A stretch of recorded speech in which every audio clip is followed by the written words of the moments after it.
Here is part 1, written according to your request. The great clock in the train station ceiling ticked its way toward midnight.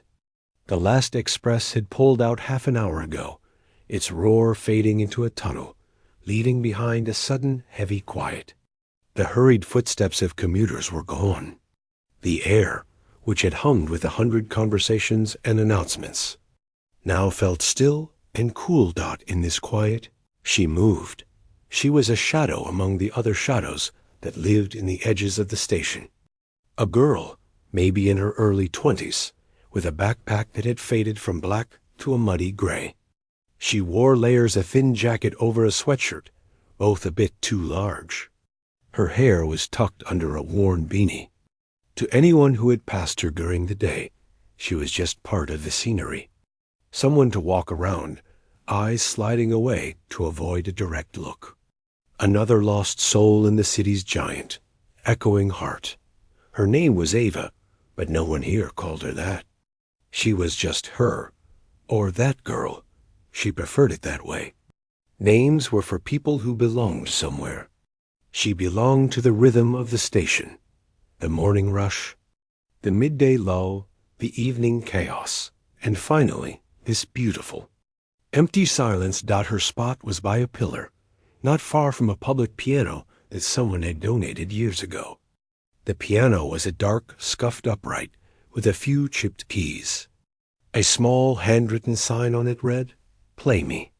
Most people didn't. Tourists sometimes banged out a clumsy chopsticks. Kids would hit random notes. But mostly, it just sat there, a lonely island in the middle of the marble floor. During the day, Eva would sit against her pillar, her back to the cold stone. She'd put in a single cracked earbud connected to an old phone with a spiderweb of lines on its screen. She listened to classical music. Not the soft, boring kind people might expect, but big, stormy pieces. Piano concertos that sounded like thunderstorms, and gentle sonatas that felt like a heartbreaking memory. As she listened, her fingers resting on her knees would move. They would twitch, tap, and curl, as if pressing invisible keys. The station cleaner had noticed this. He was an older man with a kind, tired face and a slow, steady way of moving with his wide broom. His shift ended long after the last train. He'd seen her for months.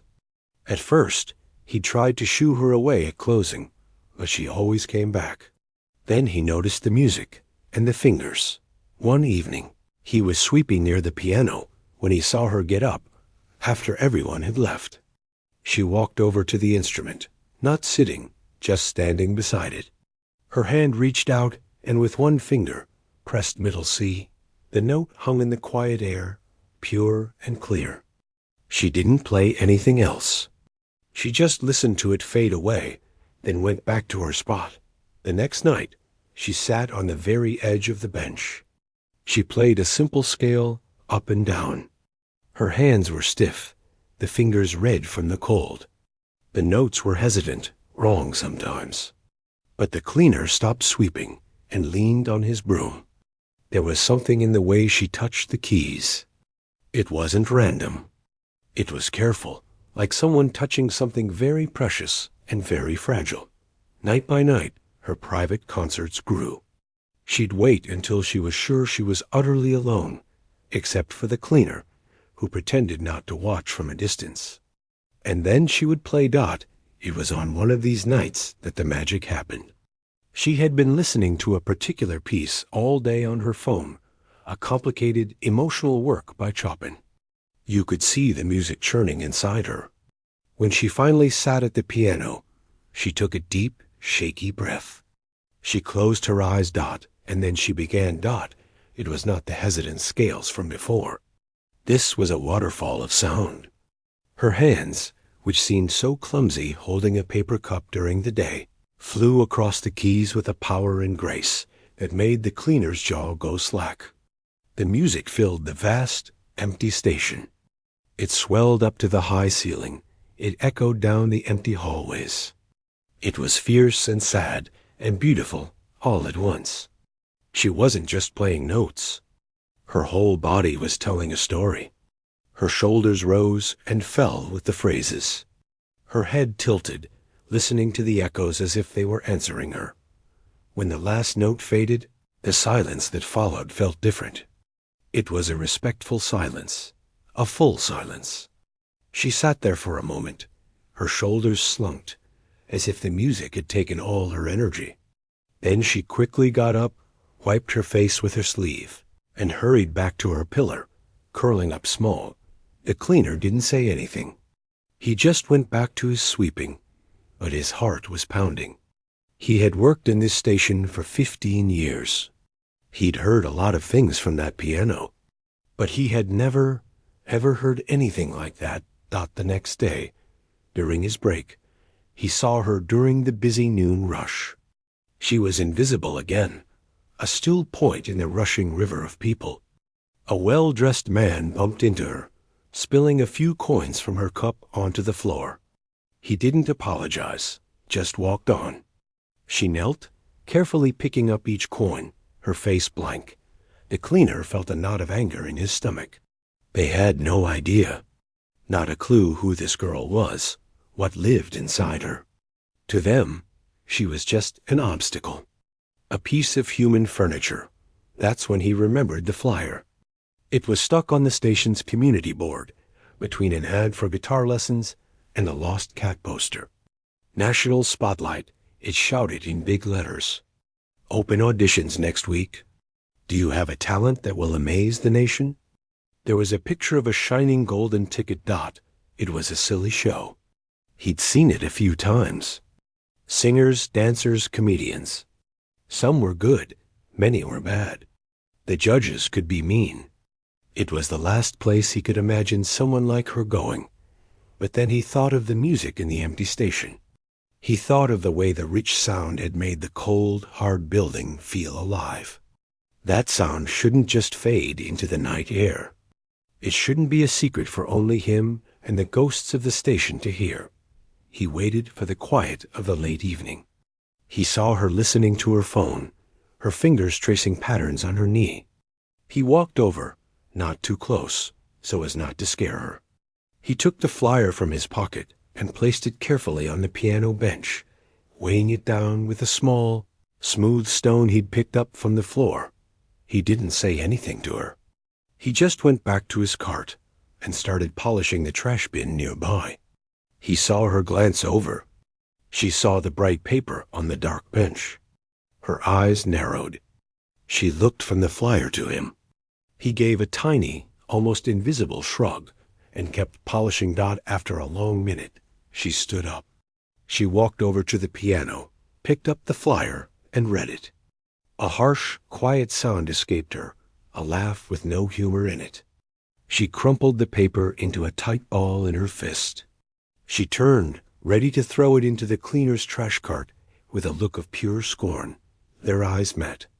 He wasn't smiling. He wasn't pitying her. He just looked at her steadily, and then slowly, deliberately, he nodded toward the piano. Not at the flyer. At the instrument itself, her defiant expression faltered. The clenched fist holding the crumpled ball of paper dropped to her side. She looked at the scratched piano, then back at the flyer in her hand. She didn't smooth it out, but she didn't throw it away either. She shoved it deep into the pocket of her jacket. She gave him one last, unreadable look, then went back to her spot, putting her earbud in. But the cleaner noticed that for the rest of the night, her fingers didn't move on her knees. They were still, clenched tightly together. The seed had been planted. Now it had to grow in the dark, stony soil of her fear. The flyer felt like a burning coal in her pocket. For 2 days, she didn't touch it. She went through her normal routines, the careful positioning in the morning, the quiet hours of listening, the cautious trips to the public restroom to wash her face. The night after the cleaner gave her the paper, she didn't play the piano. She just stared at it from her spot by the pillar, as if it had betrayed her. On the 3rd day, during the sleepy afternoon lull, she finally pulled the crumpled ball from her pocket. Her fingers slowly worked to flatten it on the cold floor. The words National Spotlight were creased but clear. The date, the location. A convention center on the other side of the city. It was a stupid idea. A dangerous idea. It meant leaving the territory she knew, the rhythms that kept her safe. It meant walking into a place full of people who had lives, who had homes to go to, who would look at her and see exactly what she was. A street girl. Someone who smelled of subway tunnels and stale air. They would laugh. They always did, not always out loud, but with their eyes, with the way they moved away. But then, in her head, she heard the cleaner's voice, rough and quiet. The world needs to hear this. She heard the way the last chord of the Chopin piece had hung in the station air, so perfect and so lonely. It just disappeared. Every night, her music just vanished into nothing. Was that all it was ever meant to be? A ghost sound? A stubborn, angry feeling started to grow in her chest. It was the same feeling that had kept her alive through cold nights and hungry days. It was a fierce, quiet, why not? Why shouldn't they hear? Let them laugh. At least they would be listening.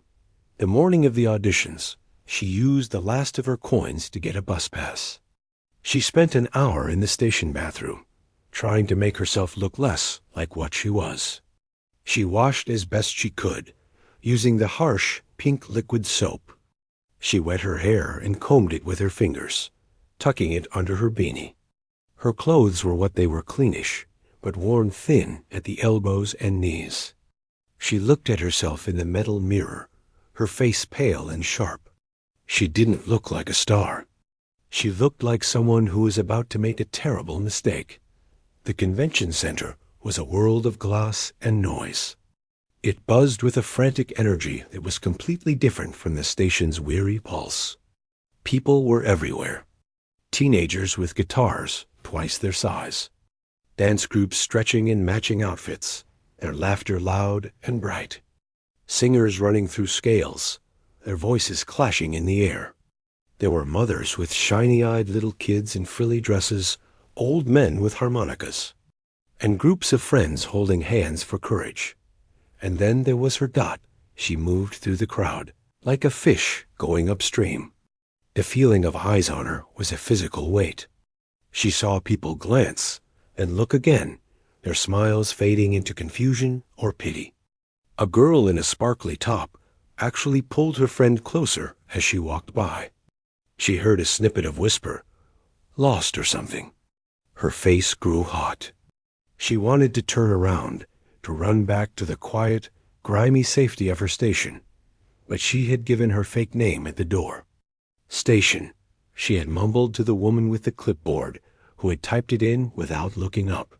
Station 17. They'd given her a number on a sticker and pointed her toward a massive holding area. The room was like an airplane hangar, filled with folding chairs and buzzing with nervous excitement. She found an empty chair in a far corner, next to a wall. She sat down, pulled her knees to her chest, and made herself very small. She watched the world she didn't belong to swirl around her. A pair of twins in identical sequin dresses practiced a tap routine nearby, their shoes clicking a frantic rhythm on the linoleum. A young man with a violin case kept opening it, tuning a string and closing it again, over and over. A group of opera singers stood in a circle, warming up with loud me dash me dash me dash mo sounds that hurt her ears. Everyone here had support. They had parents fixing their hair, friends giving pep talks, teachers running through last-minute advice. She had her backpack and the silent, echoing station in her mind. The waiting was hours long. Her number was in the high 200s. As the day wore on, people left the big room in clusters, called for their turn. Some came back crying. Some came back whooping with joy, holding a yellow paper that meant they'd gotten through. The room slowly thinned out, but the tension grew thicker. She saw the judges on a small TV screen, mounted in the corner. It was playing a live feed from the audition room. There was a man with a sharp suit and a sharper face who looked bored and often cruel. A woman with kind eyes who seemed to feel bad for the terrible acts. A younger, cheerful man who was the nice one. They sat behind a long table, their faces lit by bright studio lights. She watched a girl about her own age sing a pop song. Her voice was shaky. The sharp judge cut her off after 20 seconds. "That was utterly forgettable," he said, his voice flat.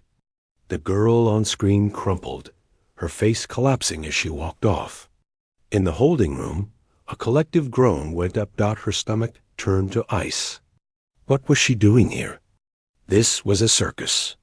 She was about to be the saddest clown of all. Finally, a voice crackled over the loudspeaker. "Numbers 240 through 260, please proceed to the hallway." It was time. Her legs felt like water.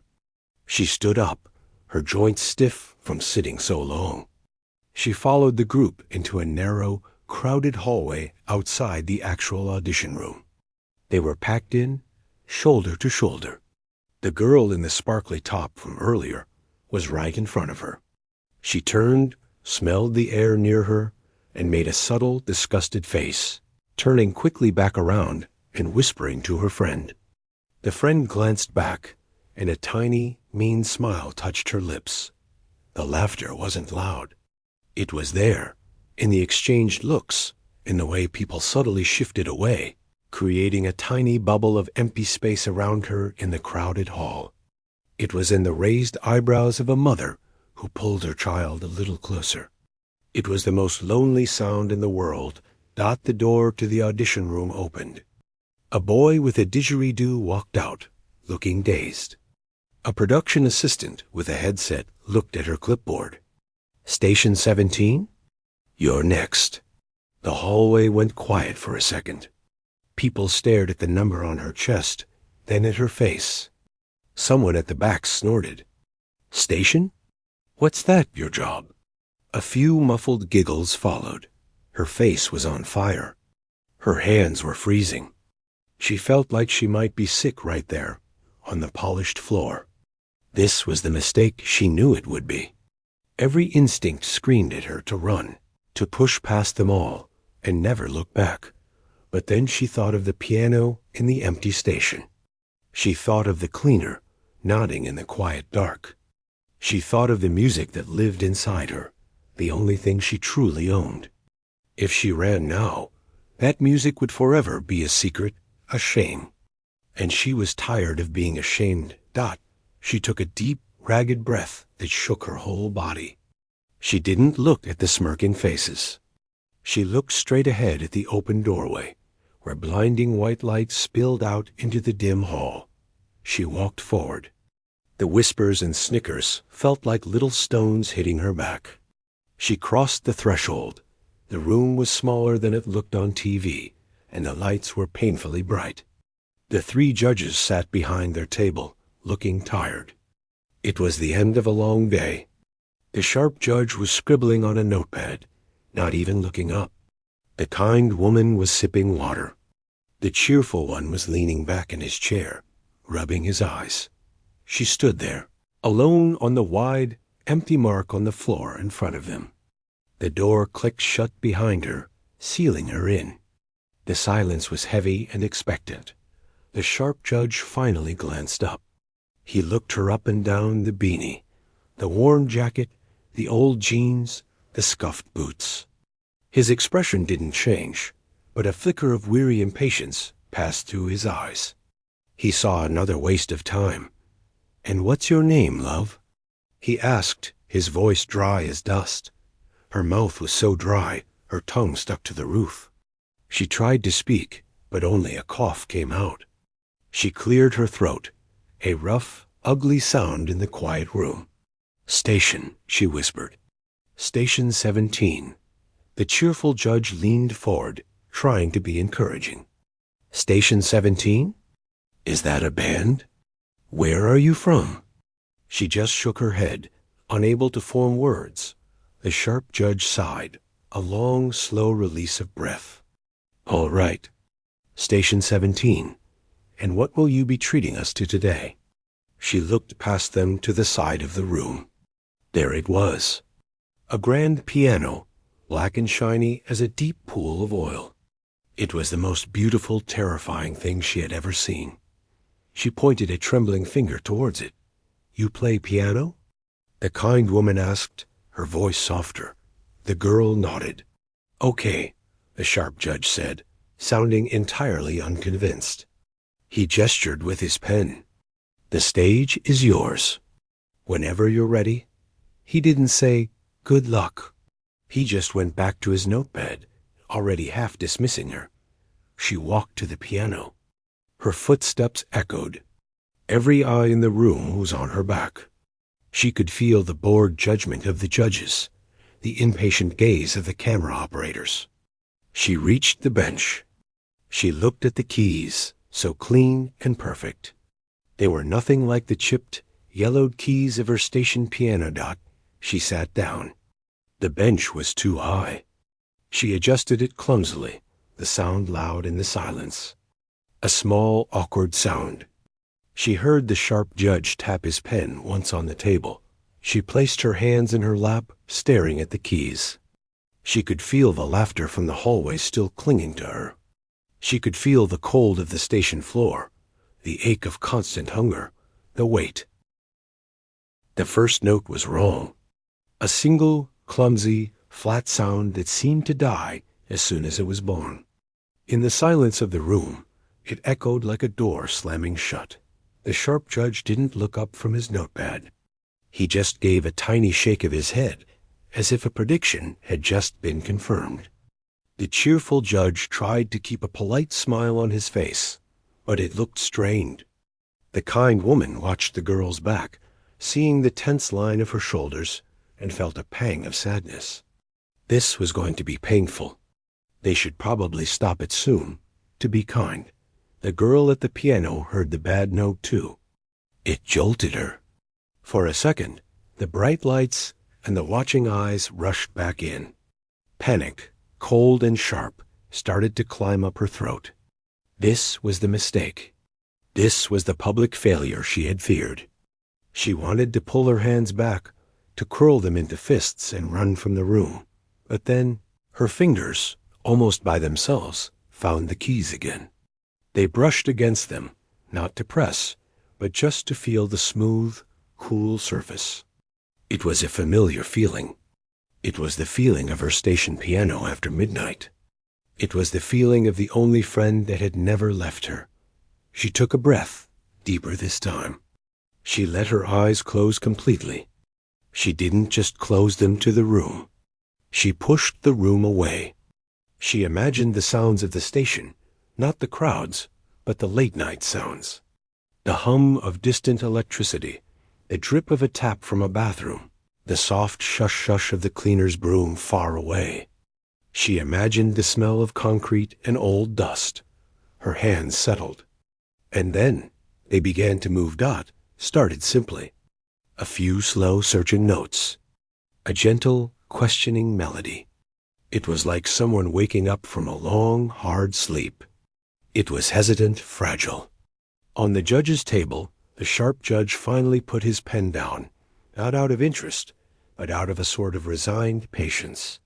He'd let her play her little beginner's piece. They'd cut to a commercial break soon, but the melody didn't stay simple. It began to grow. The left hand joined in, not with simple chords, but with a complex, walking pattern that wove underneath the right hand's tune. The music began to swell. It wasn't loud, but it was getting deeper, richer. It filled the corners of the room. The girl was gone. The person on the bench was someone else. Her body, which had been hunched and tight, began to relax into the music. Her shoulders moved with the phrases.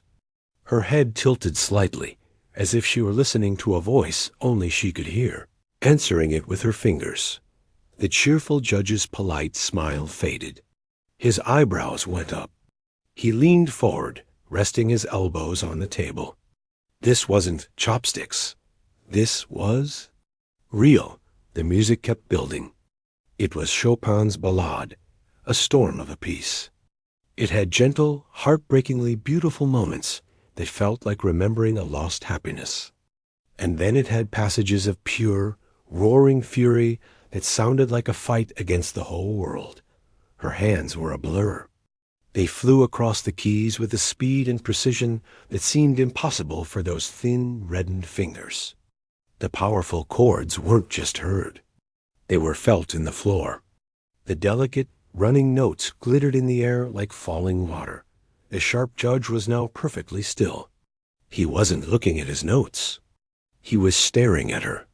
All the bored impatience was wiped from his face, replaced by pure, stunned concentration.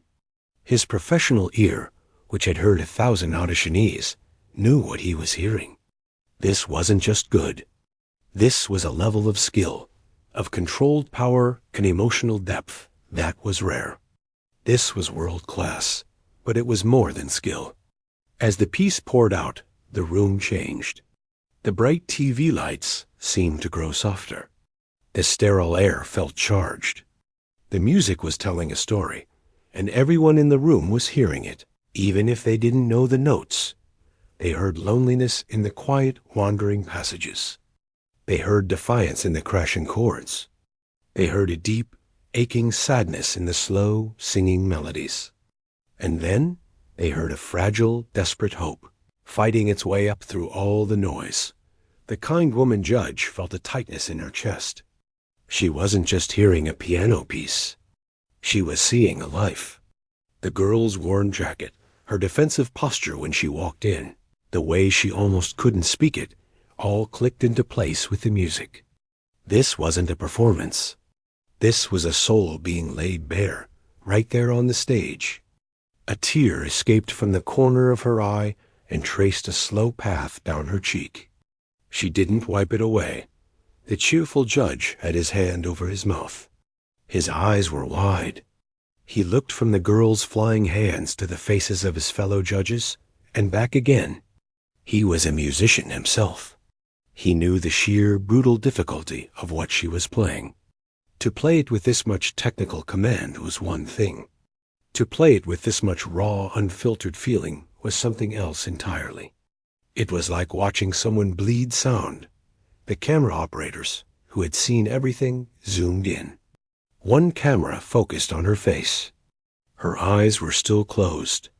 Her expression was peaceful, but tears were streaking through the dust on her cheeks. She was somewhere far away. She was playing in a warm room from her childhood. She was playing for the grandmother who taught her, whose hands were on hers. She was playing all the goodbyes she never got to say. She was playing the cold nights and the hungry days. She was playing for the cleaner who believed in her. Every note was a word she had never been able to speak. The music reached its climax, a series of furious rushing scales and thunderous chords that seemed to shake the room. It was a tempest. It was a scream. And then, just as suddenly, it collapsed. The storm broke. The final minutes of the piece were a heartbreaking lament, a melody of pure, sweet grief. It was so quiet, now you could hear the soft sound of the piano's pedals being pressed. The notes were sparse, like lonely stars in a dark sky. Each one hung in the air, beautiful and sad, before fading away. The girl's movements grew slower, gentler. The final few notes were whispered, more felt than heard. A last soft chord dot, and then silence. A different kind of silence than before. This silence was thick and full. It was a respectful silence. A stunned silence. The last note seemed to linger in the air for a long time, as if no one wanted to break the spell. The girl's hands slowly lowered from the keys and came to rest in her lap. She was trembling now, a fine, full-body shake. The journey had taken everything out of her. She sat there for a moment, head bowed, still in that other world. Then, slowly, she opened her eyes. She blinked, dazed by the lights. She remembered where she was. The judges. The audition. the laughter in the hall. The wall of fear rushed back at her. She had shown them everything, and now she braced herself for the criticism, for the cold, technical breakdown of what she'd done wrong, for the pitying look that would be worse than scorn. She turned her head slowly to look at the judge's table. What she saw froze her. The sharp judge was just staring. His mouth was slightly open. He looked like a man who had been hit by something he never saw coming. All his coolness, his sarcasm, was gone. He looked young and shocked. The cheerful judge had tears openly streaming down his face. He wasn't even trying to hide it. The kind woman was weeping quietly, one hand pressed to her lips as if to hold in a sob. Her eyes, full of water, held no pity. They held awe and a deep, overwhelming sorrow for the story she had just heard. No one spoke. No one moved. The only sound was the faint hum of the lights and the ragged sound of the girl's own breathing. The girl looked from one tear-streaked face to another. Confusion washed over her. This wasn't what was supposed to happen. They were judges. They were supposed to judge.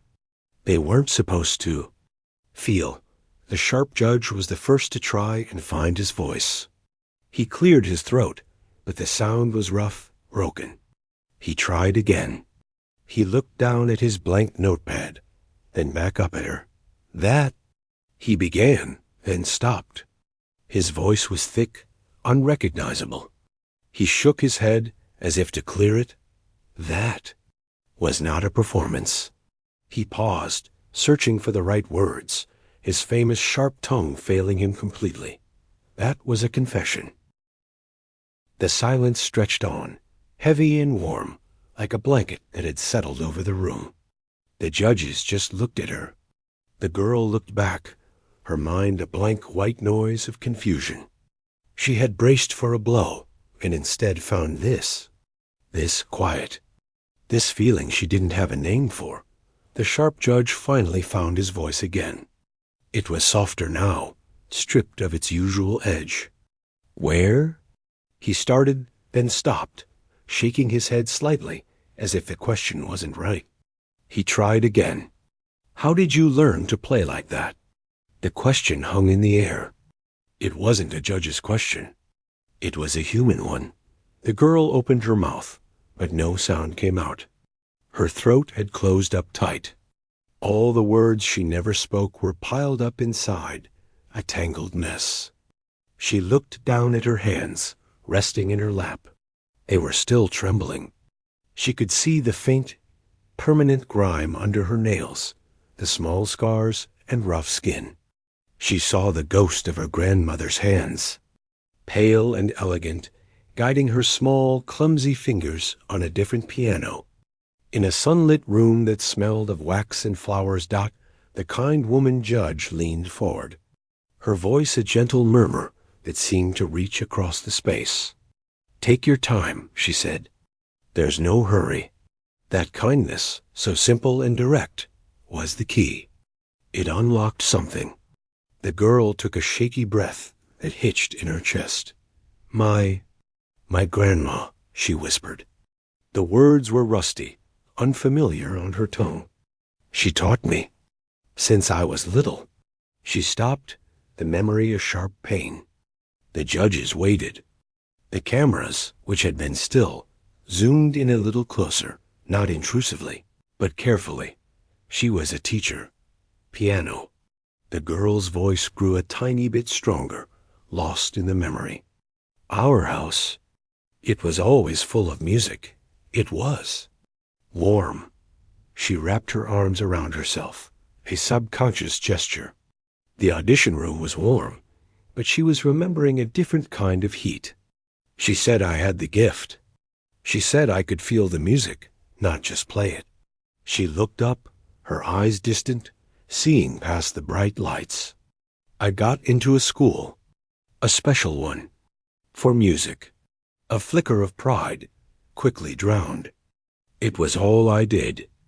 All day, piano. It was my whole life. Then her face changed. The light in her eyes dimmed, replaced by a flat, empty look the judges recognized too well. It was the look of someone who has seen the world break. "There was an accident," she said, the words now coming in a dull, mechanical monotone, as if she had recited this fact in her head 1,000 times, but never said it out loud. "A fire. In our building. They didn't get out." She didn't cry. She was past that. The tears she had shed while playing were older, deeper tears. This was just a cold, hard stone of fact.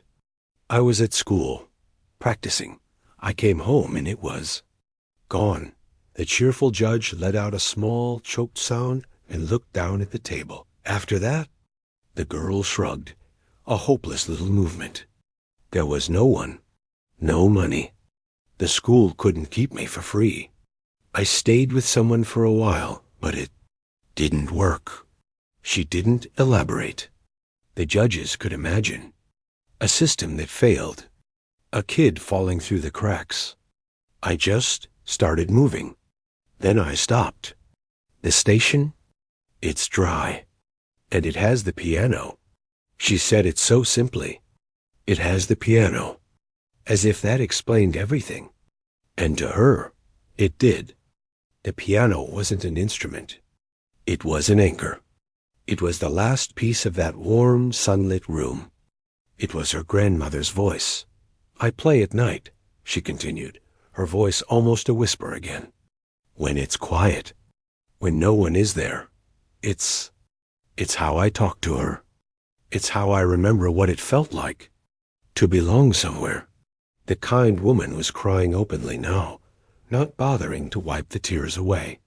The sharp judge had his elbows on the table, his forehead resting on his clasped hands. He was listening with his whole body. "Why this song today?" the sharp judge asked, his voice muffled by his hands. He looked up. "The Chopin Ballade? Why that one?" For the first time, a faint ghost of a smile touched the girl's lips.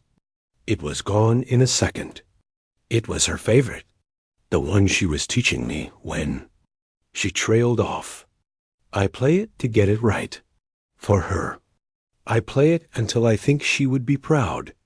That was it. That was the whole story. A life told in a few broken sentences. A universe of loss contained in the space between warm and gone. The sharp judge sat back in his chair. He looked at the other two judges. No words were needed. The cheerful man, his face still wet, nodded vigorously. The kind woman gave a slow, certain nod. The sharp judge picked up the golden ticket that had been sitting on the table all day. It was a glossy, symbolic thing. He held it up. "What you just did," he said, choosing his words with a care he'd never shown on television before, was not an audition. It was a moment of truth. "And this?" He gestured with the ticket. "This is too small for that. This is just a piece of paper." He put the ticket down. He leaned forward, his intense eyes fixed on hers. "You don't just get a yes. You get an apology. From this show, from people like me who think we've seen it all, who make snap judgments. We are sorry. And you get a promise." He glanced at the producer standing in the shadows, who gave a firm, immediate nod. "You are coming through this competition. That's the least of it. But starting right now, you are not going back to that station. We will make sure you have a safe place to stay. You will have access to a proper piano, a quiet room, a teacher if you want one.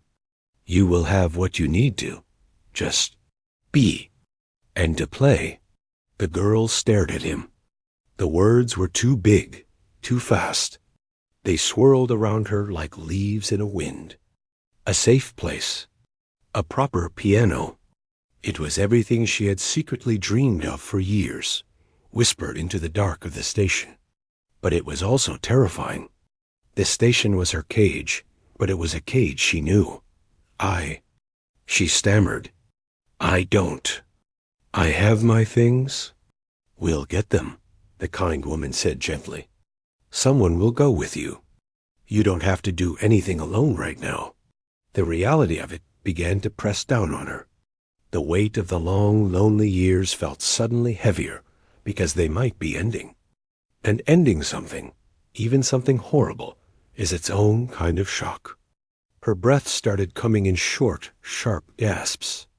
The room seemed to tilt. The cheerful judge saw it. He stood up, not behind his table, but walking around it. He moved slowly, giving her space. He stopped a few feet from the piano. It's too much, isn't it? He said, his voice warm and understanding. All at once. She nodded, unable to speak, her eyes wide with a kind of fear. You don't have to decide anything right now, he said. Just for tonight. Let someone show you a quiet room. A bed. No one will bother you. You can just sleep for as long as you want. The piano will be there tomorrow. The word sleep did it.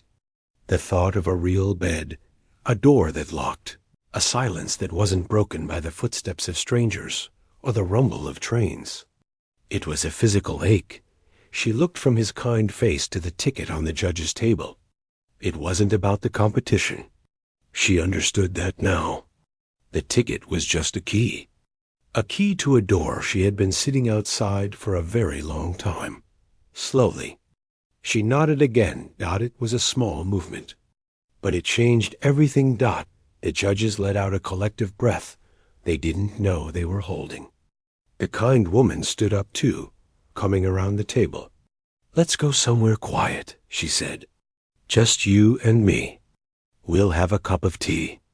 We don't have to talk. The girl stood up from the piano bench. Her legs felt weak. She took a step, then stopped, looking back at the grand piano. It stood there, silent and majestic.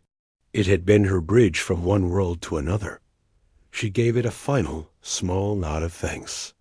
Then she turned, and surrounded not by guards, but by a protective, gentle attention, she walked off the stage, not as a contestant, but as a person who had finally been seen. The next week was like living in a strange, soft dream. The quiet room they gave her was in a small apartment owned by the show, meant for out-of-town contestants. It had a bed with a real mattress and a blanket that was clean and didn't smell of old dust. There was a bathroom with a door that locked and hot water that came out of the shower for as long as you wanted. For the first 2 days, she did little more than sleep and eat the simple food the kind woman Judge Clara she'd learned her name was brought her. She slept for 14 hours at a time, her body catching up on years of restless, anxious nights. On the 3rd day, she felt the silence. It was a deep, true silence, not the restless quiet of the station after midnight. It pressed on her ears. In that silence, the memories started to get louder. Not just the bad ones, but the good ones, too. They felt sharper here, in this safe space, than they had in the noisy blur of survival. It was overwhelming. That's when Clara took her to the music studio. It was a small, soundproofed room in the television network's building. In the center stood a beautiful piano, even grander than the audition one. The lid was open, showing the gleaming strings inside. The light from a large window fell across the keys. It's yours to use any time, Clara said. Day or night. The security guard knows you're here. No one will disturb you. She placed a key card on the piano bench. Just be. And then she left, closing the door with a soft click. The girl stood in the middle of the room alone. She was afraid to touch anything. The carpet was thick and clean. The air smelled of wood polish and nothing else. This wasn't her world. She walked to the piano and ran a finger along its side. It was smooth and cool. She sat on the bench, which was the perfect height. She just sat there for a long time, her hands in her lap, staring at the perfect ivory white keys. They were waiting back in the station, The piano was a friend in the dark. It was a companion in loneliness. Playing there was like having a conversation. But this piano, it felt like a test. It was so serious, so important looking. It demanded greatness. It whispered that she might not be good enough for a place this clean. Her fingers felt stiff and clumsy. She tried to play the beginning of the Chopin Ballade, the piece that had gotten her here. The notes came out, but they sounded thin, wrong. They echoed in the perfect room and felt empty. A spike of panic went through her. Had it been a fluke? Had the magic only worked under the pressure, in the shadow of all those judging eyes? Maybe that was all she was, a burst of emotion, not a real musician. She put her head in her hands. The old, familiar voice hissed in her mind. C, you don't belong here. This is for real artists, not street ghosts. She stood up quickly, the bench scraping the floor with a loud sound. She needed air. She needed the noise of the world. She grabbed her old jacket. She hadn't let them throw it away, and left the studio. She walked without thinking, her feet carrying her on a well-worn path. The sounds of the city grew around her, the traffic, the chatter, the rumble of buses. It was familiar noise. It filled up the scary quiet inside her head. Before she knew it, she was standing at the entrance of the central train station. It looked different in the daytime. Smaller, somehow. Just a busy building. She felt a pull to go in, to go back to her pillar, to her spot. But she also felt a deep shame. She had left. She had gotten the chance they all dreamed of, and here she was, crawling back on the very first hard day. She didn't go to her pillar. Instead, she walked over to the public piano. It was the same as ever, scuffed and lonely. A little boy was banging on the low keys with his fists, while his mother laughed and filmed him on her phone. The girl stood at a distance, watching. She saw the cleaner, her friend, pushing his cart slowly across the far end of the concourse. He hadn't seen her. She watched him stop and carefully wipe a coffee stain off a bench with a rag. He did his job with a quiet dignity she had always admired. Seeing him, and the piano, something clicked. She had been thinking about it all wrong. The piano in the studio wasn't a test. It was a gift. Just like this old public piano was a gift. One was made of beautiful wood and perfect strings. The other was made of chipped paint and kindness. But they were the same thing. They were just tools. The music wasn't in the piano. It was in her. It had always been in her, in the station, and it was in her now. The banging child was led away by his mother. The piano was free again. Without overthinking it, she walked over and sat down. The bench was hard and wobbly. She placed her hands on the familiar, uneven keys. She didn't close her eyes and try to escape. She kept them open. She saw the people rushing by. She saw the cleaner in the distance. She saw the sunlight streaming through the high windows, full of dancing dust. She didn't play Chopin. She played something simpler, a gentle, wandering melody of her own making. It wasn't stormy or sad. It was curious. It was a song about seeing a room with a window for the first time in years. It was a song about hot showers and quiet. It was about the terrifying gift of a second chance. A few people slowed down. An older man with a suitcase stopped to listen, a small smile on his face. A couple holding hands paused for a moment before moving on. They didn't recognize her. She was just a girl at a public piano, playing a nice tune. The cleaner heard it. He stopped his work and turned. He saw her. He didn't wave or come over. He just leaned on his cart and listened, his head tilted. After a minute, he gave a single, slow nod. It was the same nod he'd given her the night he left the flyer. A nod that said, "Yes, that's it." She finished her little melody. The last note mixed with the sound of the station announcements. She felt calm. The panic was gone. She stood up from the station piano and walked out into the afternoon sun. She didn't look back. The next morning, she went back to the studio. She used the keycard and let herself in. She walked to the grand piano. This time, she didn't stare at it with fear. She saw it for what it was, a better tool, a friend with a clearer voice. She sat down. She thought of the station, not with sadness, but with a sort of gratitude. It had been her shelter. It had held the piano that kept her alive. But she didn't live there anymore. She began to play. It was the ballade again. But it was different. The loneliness was still there, woven into the notes. You couldn't erase that story, and she didn't want to. But now, there was something new woven in alongside it. There was the memory of the cleaner's nod, the feeling of a clean blanket, the taste of real food, the safety of a locked door. There was a fragile but growing thread of hope.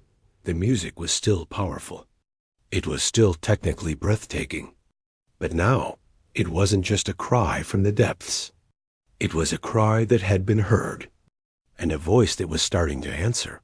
She played for an hour, losing herself not in escape, but in expression.